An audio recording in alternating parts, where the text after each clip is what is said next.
Vivemos em uma sociedade onde o conflito acontece constantemente. Mesmo se a gente estivesse em uma sociedade harmônica, o conflito ainda assim faria parte dela.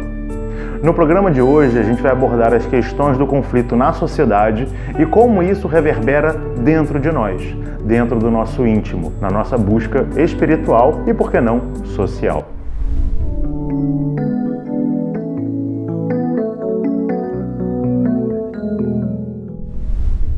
E antes que a gente possa falar sobre o conflito, a gente precisa entender o que significa conflito.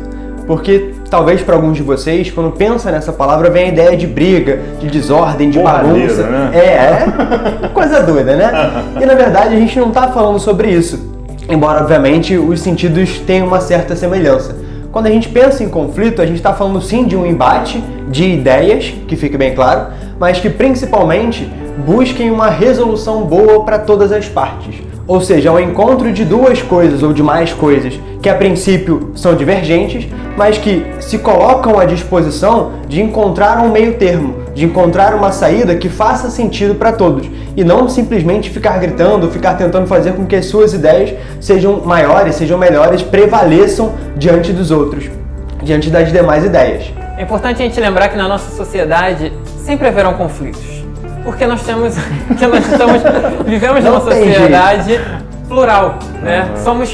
Não somos um único ser na sociedade, vivemos em comunidade, vivemos em quantidade. E onde a gente tem mais de uma pessoa, a gente vai ter ideias, a gente vai ter pensamentos diferentes, a gente vai ter pensamentos e ideias que são contrastantes. E isso não é um problema. O problema, como o João bem disse, é quando a gente utiliza essas diferenças para brigar e tentar impor a nossa vontade sobre as demais pessoas. Aí a gente gera um conflito no sentido negativo da palavra, que é simplesmente uma confusão, uma briga que não busca uma resolução, que não busca um crescimento, mas apenas busca a destruição em si. O conflito social, ele normalmente acontece para nos revelar que existe alguma questão ali a ser tratada. Pode ser dentro de uma sociedade como a nossa, né, que é uma sociedade desarmônica, como o Paulo disse no início, na chamada do vídeo. Ainda vivemos numa sociedade desarmônica e dentro de uma sociedade desarmônica, conflitos sociais eles revelam problemas sociais. Então, se eu tenho conflitos de raça, se eu tenho conflitos de condições econômicas, isso reflete problemas dentro da sociedade referente a essas áreas, determinadas áreas. E esses conflitos, eles não devem ser evitados, a gente não deve fugir desses conflitos, porque senão a gente não está resolvendo o problema, a gente está apenas sendo passivos e deixando que o problema continue e ele vai escalonar, ele vai subir, ele vai aumentar, né? Porque nenhum problema que a gente fecha os olhos e simplesmente deixa pra lá, ele fica passivo. Não, ele vai se alimentar, ele vai crescer, ele vai se tornar cada vez mais forte e quando a gente resolver de fato lidar com ele, porque a gente não consegue mais evitá-lo, né? Ele já está grande demais pra gente fechar os olhos e ignorá-lo. O conflito acaba sendo muito mais duro, a luta acaba sendo muito pior, porque a gente não deu a devida atenção a ele no momento certo. Então entendam isso, conflitos sociais eles existem e eles revelam questões que devem ser trabalhadas dentro de uma sociedade. Dentro dessa ideia de conflito, antes da gente andar um pouco mais com o tema, é importante que a gente reflita sobre algumas palavras-chave. Como o João falou logo na abertura do nosso programa a respeito do conflito, o conflito não é o porradeiro, não é destruir o outro. A gente tem que entender a ideia de crítica. Criticar não é falar mal. Criticar é analisar uma determinada coisa, apontar aquilo que está bom e apontar aquilo que está ruim. Para quê? Para resolver as coisas que estão ruins e buscar manter a coisa que está boa. Porém, a partir dessa primeira análise daquilo que é um pensamento crítico, a gente tem que entender que a sociedade, assim como tudo na vida, é plural. Patrick comentou sobre, nós vivemos numa sociedade onde existem pessoas. Mesmo que você viva sozinho, existe conflito dentro de você. Porque dentro de você existem divergências sobre determinadas coisas. Às vezes a sua fome diz, come um pote de sorvete e o seu cérebro diz, não coma um pote de sorvete. E o seu bolso diz, não temos condição de comer um pote de sorvete porque temos que fazer outra coisa. E aí você entra num conflito entre a sua mente, a sua fome e o seu bolso. E alguém vai vencer. Se você não fizer uma análise crítica, é possível que quem vença seja o pior lado. Mas quando você faz uma análise crítica, mesmo que uma desses seus lados se sinta vilipendiado ali dentro, você consegue suplantar aquela sua vontade de tomar sorvete por uma outra coisa que talvez seja mais saudável, ou que caiba no seu bolso, ou que naquele momento faça sentido e te prepare para alguma outra coisa. É exatamente assim dentro de uma sociedade. Quando a gente olha a sociedade e a gente percebe que existem conflitos, existem demandas, a gente não pode simplesmente olhar para o lado. Mesmo que quando a gente faça um pensamento crítico dentro da sociedade, a gente perceba, isso aqui é bom, isso aqui é ruim, precisamos acabar com isso que é ruim. Mas isso aqui que é bom porque ele é bom por si só, ou ele é bom porque ele se alimenta de algo ruim? Porque se ele é bom porque se alimenta de algo ruim, ele não é bom, ele é ruim. Um exemplo clássico que infelizmente toma conta de quase todas as sociedades do Brasil, quiçá do mundo. Pessoas em situação de rua. É difícil você andar numa grande cidade, principalmente como Rio de Janeiro, São Paulo, Brasília, e você não vê alguém que se encontra em situação de rua. Essa pessoa pode estar em situação de rua porque ela está vivendo de fato na rua, ou porque ela tem uma casa em uma outra cidade, mas ela não tem condições de voltar para aquela outra cidade, e ela trabalha ali, ou ela busca sustento nessa cidade um pouco maior.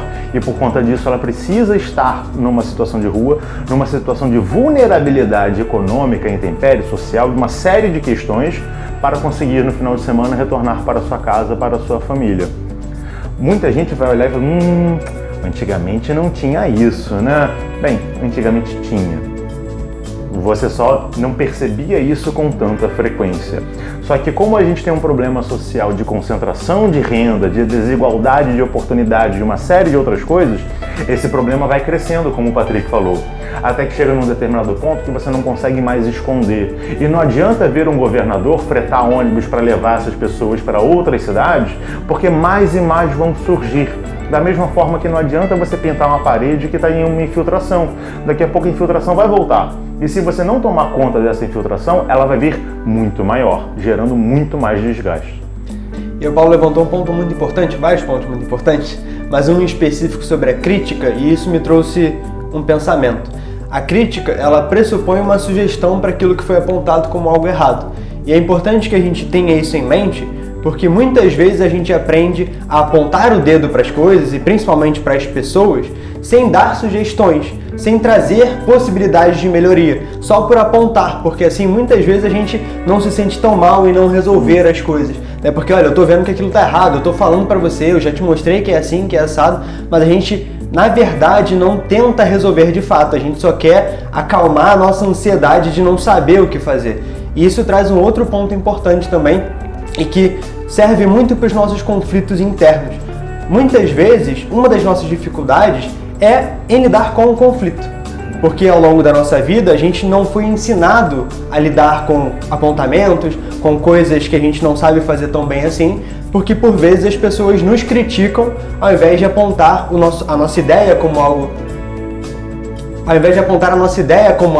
que não está tão legal assim. E é importante que a gente trabalhe a nossa dificuldade, tanto de ouvir críticas quanto de fazer críticas, para que a gente consiga se desenvolver internamente e posteriormente para que a gente possa chegar na sociedade e conseguir estabelecer diálogo com as outras pessoas, para mostrar para elas de uma maneira amigável, de uma maneira correta, amistosa, que a gente está tentando sim fazer com que ela também receba algum tipo de benesse, com que ela também melhore a situação dela e não simplesmente apontar aquele problema, enfim, aquela atitude que ela teve como algo errado e jogá-la para baixo, como a gente falou. A ideia, mais uma vez, não é destruir as coisas, não é destruir as ideias ou destruir as pessoas. Muito pelo contrário, é fazer com que elas cresçam. E aí, mais uma vez, comentando o que o Paulo disse, é por isso que não adianta a gente tirar o problema da nossa frente. É por isso que não adianta a gente olhar para as pessoas que estão em situação de rua e só fingir que elas não estão ali, ou só fingir que o fato de tirá-las da nossa porta vai fazer com que elas magicamente parem de existir. E a sociedade fica maravilhosa, exatamente, né, por conta disso. Porque no meu trajeto para o trabalho, para a faculdade, para a padaria, para o shopping, eu não encontro problemas. Então eles não existem, eles não fazem parte da minha sociedade, logo, tanto faz. Se não me afeta diretamente, isso não é problema meu, mas na verdade porque sempre te afeta, ainda que você tente não enxergar isso. E se você não enxerga, assim como os problemas internos, esses externos vão crescer cada vez mais. E aí quando ele chegar a te afetar, talvez já esteja grande demais, talvez já não dê para resolver de uma maneira tão rápida assim, e aí a gente se lamenta um pouco. Então é importante que a gente anteveja as coisas, para que a gente... Não dá nem para antever porque os problemas já são tão grandes que é até cruel falar esse tipo de coisa. Mas para que a gente olhe agora, para que eles não fiquem ainda maiores e não afetem tanto assim os nossos filhos, os nossos netos, as pessoas que teoricamente a gente ama e a gente quer ver bem também. E só para deixar claro determinadas coisas, a sociedade é uma coisa extremamente complexa. Então, você pode apontar uma solução. Você fala, não, mas vamos resolver dessa forma. Mas talvez essa forma não seja a melhor. Então você tem que ter a disponibilidade de entender que existe uma pluralidade de ideias e que a sua própria ideia, ela deve ser criticada. Porque senão você pode falar que, não, vamos resolver essa tirania. Como? Eu me tornando tirano. Né? Não é você se tornar o tirano, porque uma sociedade, pelo menos uma sociedade harmônica, e a gente acredita que todo mundo busca uma sociedade harmônica, é uma sociedade mais igualitária, na qual todo mundo tem voz. Isso significa que você deve ser criticado, assim como você critica. Mas, como o João falou, a crítica não deve ser a pessoa, deve ser ao pensamento, à ação, à estrutura. Você não deve confundir a ideia da pessoa ou aquilo que ela está propondo como algo que é ela em si. Essa confusão deve ser afastada. Por quê? Porque se você confunde as pessoas, você ataca a pessoa e você presume que nada de bom sai daquela pessoa. Não. Se ela está falando, ela tem que ter o direito de falar, mas ao mesmo tempo ela tem que ter o direito de a sua fala ser criticada e arcar com as consequências daquela fala. A gente tem um programa falando sobre censura que aborda essa questão, a gente tem uma série de outros programas que abordam do ponto individual, mas também do ponto coletivo, que seria interessante você também dar uma olhada. Um deles a gente vai deixar nos destaques no final desse programa. E entender que a sociedade, ela deve ser harmônica para todos. Quando a gente fala de pessoas em situação de rua, geralmente vem-se a ideia de que, não, mas ele escolheu ficar daquele jeito. Tá cheio de emprego aí, né? Ele que escolheu ficar desse jeito. Talvez ele tenha escolhido, mas a gente tem que ver que opções foram dadas a ele dentro da nossa sociedade para ele poder escolher. A opção foi virar escravo ou virar trabalhador ou virar morador de rua. Talvez não sejam boas opções aí, né? E você ainda pode falar, não, mas eu conheço uma história de alguém que saiu do nada e hoje é rico. Vamos dar um exemplo para ficar mais fácil. Imagina um time de futebol. Tem um jogador que a cada 1000 pênaltis ele converte um. Você vai botar esse cara para bater o pênalti do seu time? Não, e olha que 1 para 1000 é um percentual muito maior do que a quantidade de pessoas que saem de uma miséria, de uma situação de pobreza e alcançam classes mais elevadas do ponto de vista econômico. Ou seja, se no seu time de futebol você não botaria aquele cara para cobrar o pênalti, você não pode utilizar este micro exemplo de uma pessoa que conseguiu alguma coisa como uma ferramenta de regra para a sociedade para mostrar que todos têm a escolha de ser rico, quando na verdade não tem. Fica a reflexão para todos vocês e para a gente também, que são coisas que a gente busca refletir constantemente. Dificilmente a gente vai encontrar uma solução única, mas a pluralidade de ideias, a possibilidade de a gente debater sobre essas coisas é fundamental para que a gente consiga harmonizar o nosso íntimo, mas também a sociedade na qual nós estamos. Até a próxima. Tchau, tchau.